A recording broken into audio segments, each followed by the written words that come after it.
Section 1. The spark in the powder keg. A global boycott erupts. A single statement. A flash of anger. This is how it began. A boycott born in the digital world has now exploded into a global crisis. It started small. It grew fast. What was a whisper on Monday is a roar by Friday.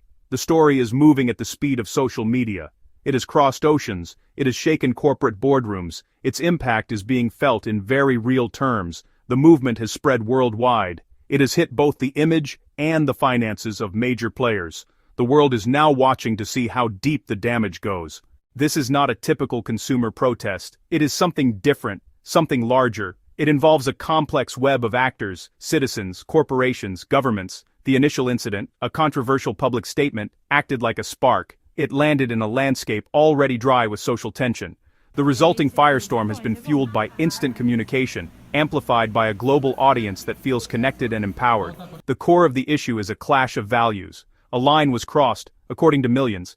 Now, those millions are using their economic power to demand accountability. The speed is what has stunned observers. One day, business was as usual. The next, long-standing partnerships were being severed. A-list celebrities took public stances, pushing the story mainstream. Protesters gathered in city squares from Tokyo to Toronto. Section 2. The first ripple. How a single voice became a global shout. The boycott began on Tuesday, October 14, 2025. It started after a prominent public figure made a statement during a widely streamed interview. The remarks were perceived by many as deeply offensive and harmful to a specific community. The video clip went viral within hours. A small but organized group of online activists was the first to react. They used the hashtag #OnGlobalPause. They called for an immediate boycott of the figure and any brands associated with them. Their initial message was simple: platforming or funding such views is unacceptable. They asked people to make their voices heard through their wallets. At first, the call was confined to a few platforms, a grassroots effort, driven by ordinary people. They shared the clip, tagged sponsoring brands, and wrote thousands of comments. What started with a few hundred grew to tens of thousands, then millions. The initially targeted group was soon joined by allies. Civic organizations amplified the call, added context, and explained the harm, pushing it into critical mass.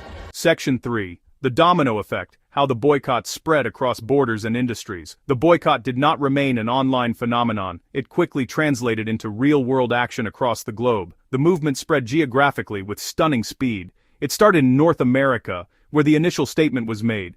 Within 48 hours, it had strong footholds in Western Europe, and parallel footholds in Australia and parts of Asia. Local offices of multinationals linked to the controversy were targeted.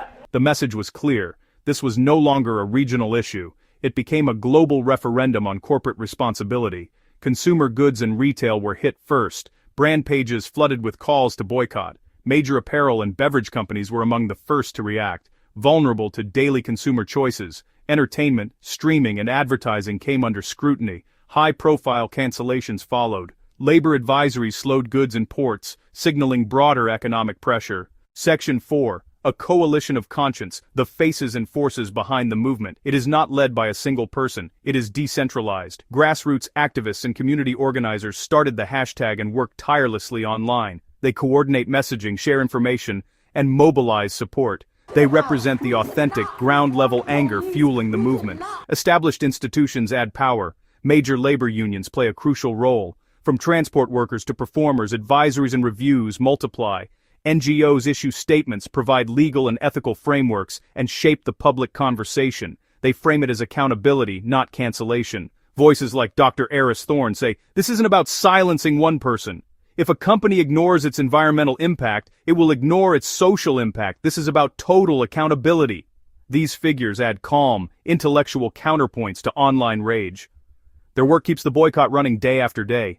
Companies caught in the boycott's path have reacted in varied ways, and the world is watching. A real-time case study in crisis management unfolds. Some move swiftly, pulling advertising within 24 hours. We are dedicated to inclusivity. Partnerships suspended pending review. Others issued holding statements to buy time, gathering facts, launching internal reviews. To supporters it looks like hesitation, to critics, capitulation. They walk a narrow path, weighing long-term risks. A smaller group stayed silent, van Monterbrings, and Chakakurstonen, on smaller verbreen, often read as complicity. Contracts can bind, statements can escalate attention, activists quickly target silence with lists and pressure. The financial sector responds, investment firms probe exposures, banks reassess loans. Pension funds contact portfolio companies about risks. If brand value drops, creditworthiness suffers, less visible but deeply consequential. For every supporter seeing a moral victory, another feels the negative impact. Supporters argue economic pressure is a legitimate tool for social change. Some things are more important than money. We choose decency. Critics say it has gone too far. A form of mob justice, chilling debate. I have 15 employees. Our biggest order was just cancelled. How do I tell my team? It ripples to workers, suppliers, and local economies. Experts note, the First Amendment limits government censorship. Boycotts are protected speech, but contract interference or defamation can be actionable. Choosing not to buy is free.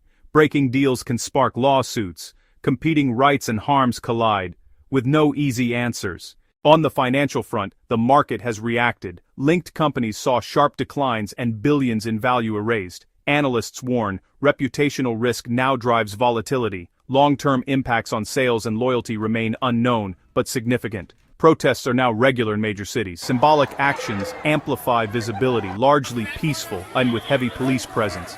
Demonstrations disrupt business and generate coverage, keeping pressure on corporations. Politics escalates. Some praise accountability, others warn of economic and speech risks.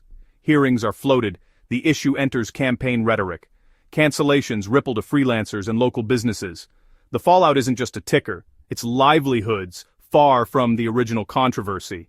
As we stand today, October 20th, 2025, the boycott is at a critical juncture. Major corporations have severed ties, dozens of smaller firms followed. The financial damage is significant, and still being calculated. Reputational harm may be deeper and longer lasting. A decentralized coalition can exert immense pressure on the world's biggest brands, but long-term risks are uncertain. Backlash grows, legal challenges are likely, breach of contract, tortious interference.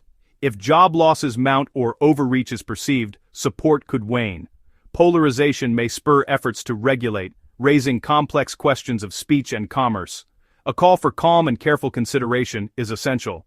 Watch for new corporate statements, especially from the silent. Track lawsuits, opinion polls, and campaign framing.